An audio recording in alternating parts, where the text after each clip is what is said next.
Albert Einstein once said, if you judge a fish by its ability to climb a tree, it will live its whole life believing that it is stupid. What was your moment when someone judged you like that? In kindergarten, we were learning penmanship and my teacher was telling us how to write our alphabet.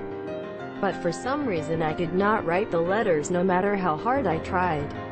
Since I was able to write the alphabet before, I got very frustrated and started crying. Turns out she was showing the class how to do letters with your right hand and I was left-handed. Had similar experience when trying to learn how to tie my shoelaces. Every adult who tried to help me eventually gave up and I felt so stupid. Then one day my left-handed uncle showed left-handed me how to do it and I learned it immediately. Sinister. In high school I was really good at debate and aced all my government classes. However, I had to take a pottery class for an art credit. I sucked. Hardcore. My vase looked like some bees had taken crack before they built their hive. The teacher legitimately thought I was special needs. 2 years later I was working retail to help put myself through college. I ran into the teacher one day. "It is so awesome you have a job. Good for you." Quote. I felt like Kevin Malone being patronized by Holly Flax. My mother loves to tell this story to her friends. That fucking blows. Throwing is hard.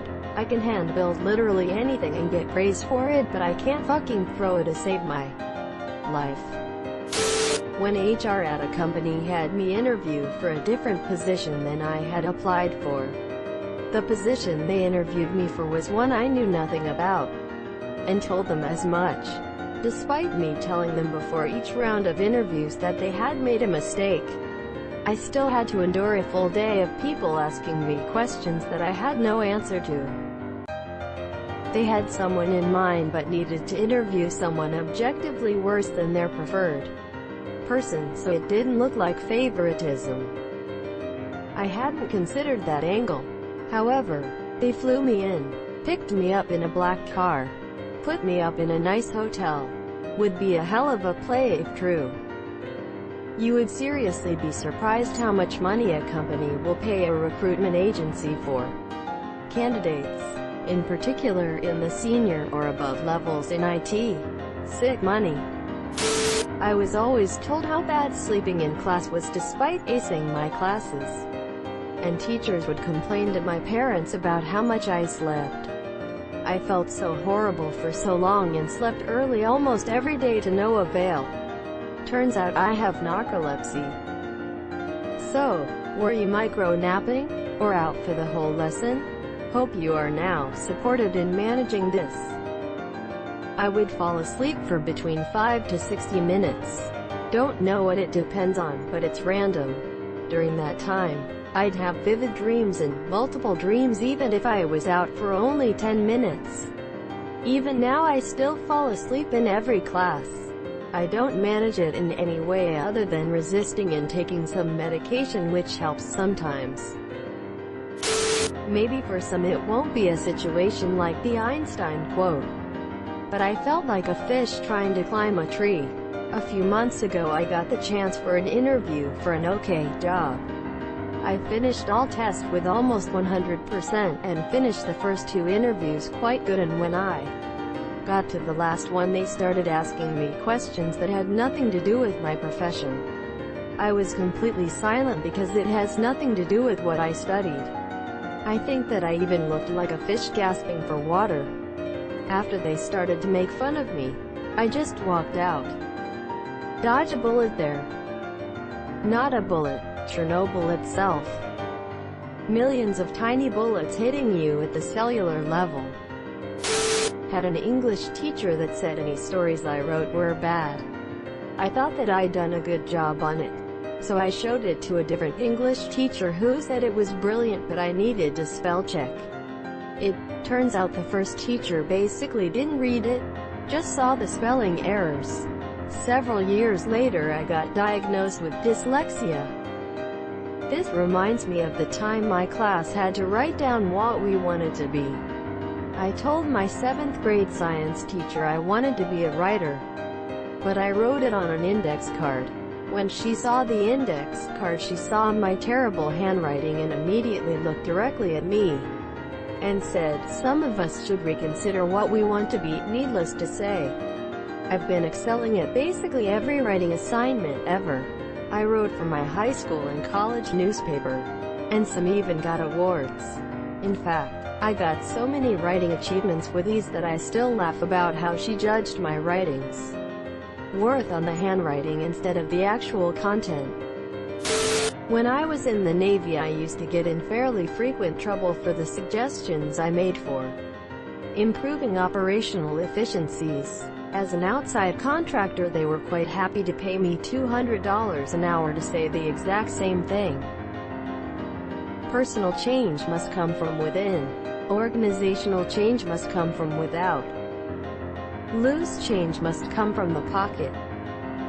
And pocket change must come from someone else's. I'm 6 feet 6 inches, and I suck at basketball. Should have been 6 feet 7 inches. Better luck next life. Yeah, you'd have a girl who looks good and you'd call her. And maybe have a rabbit in a hat with a bat, and it's 64 Impala. This was basically my childhood, because I was bad at math. I guess most children goes through this, which is very sad. Only at uni did I realize that I didn't have to be good at everything. I had a professor who spoke 13 languages, but couldn't count how much 5 plus 4 is. He's the best at his field. Ironically, once you get to college, all the math professors have forgotten how to do simple math is. Well, I remember all of us checking like super basic math they are doing on the whiteboard cause they'd fuck it up 1 times in 4, but we're completing these insane proofs. I get this even as a higher level math tutor. Give me anything beside basic math and I can help you out almost without thinking. Helping my 2nd grade niece with her math homework. I'm counting on my fingers like she is. Student of applied mathematics here.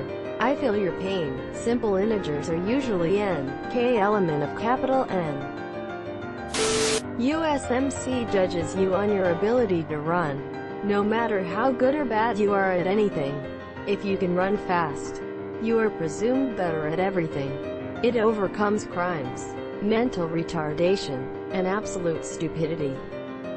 Yeah, that's dumb. I don't see how that correlates with your ability to eat crayons.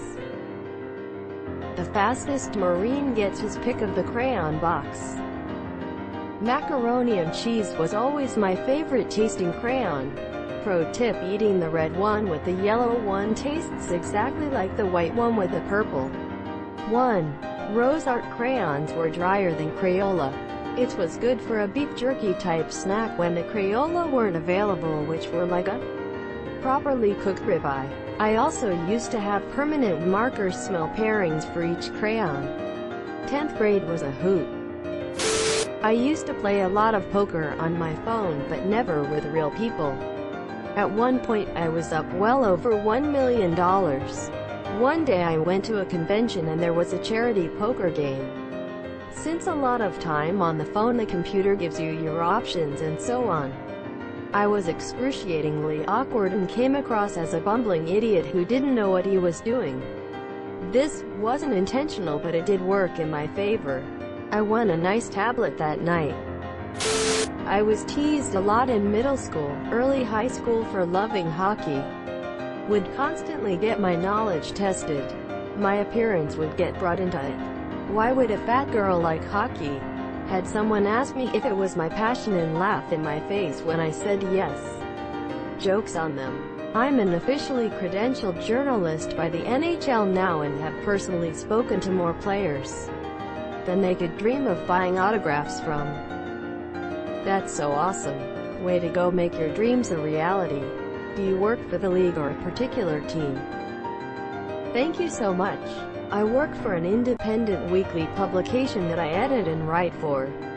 I cover primarily Devils, but I recently covered the Global Series game between the Lightning and Sabres in Stockholm and it was fantastic. Now you can tell your former critics to go to HE double hockey sticks. Hey, you're doing computer science, right? Can you fix my PC? Quote. More like, can you fix my printer? It doesn't want to print anything. Wonder how long it will take for people to understand that printers are pure black magic and have nothing to do with CS. My computer science degree did not train me to fix computers. I am just better at Google than my relatives. Less lazy. Using Google isn't rocket science. The number of times I've had somebody ask me a question, just to type it out exactly as they asked it in front of them in Google, to get a quick, correct answer without having even to navigate away, is insane. Subscribe for more hot Reddit takes in your inbox.